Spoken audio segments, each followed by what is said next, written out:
Sebanyak 353 jamaah calon haji JCH Embarkasi Sumsel Kloter 5 tiba di Asrama Haji Palembang.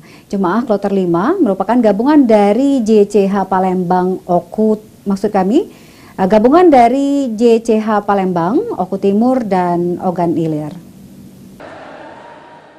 Sebanyak 353 orang jemaah calon haji JCH Embarkasi Sumsel Kloter 5 tiba di Asrama Haji Palembang pada Rabu 31 Mei 2023.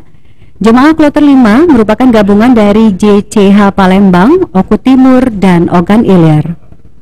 Setelah semua peserta mengambil tas tenteng dan memasuki aula, panitia penyelenggara ibadah haji PPIH langsung memberi arahan dan memeriksa barang bawaan CJH.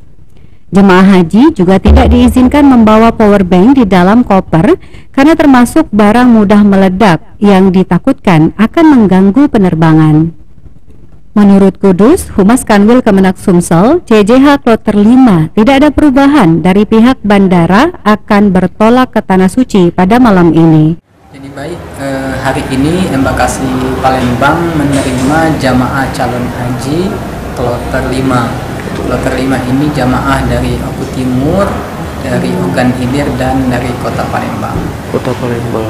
Mereka sudah masuk ke asrama haji sekitar pukul 7.30 tadi, sudah mulai masuk ke asrama haji, dan sampai sekarang masih sedang diadakan proses penerimaan, yakni pemeriksaan kesehatan akhir. Oke, Pak, berapa jumlah Pak kloter yang masuk ini Pak, dari 3 kloter ini? Dari OI berapa? Dari kloter 5 ini jamaah yang masuk itu ada 358 jamaah. Aji Delia, PAL TV.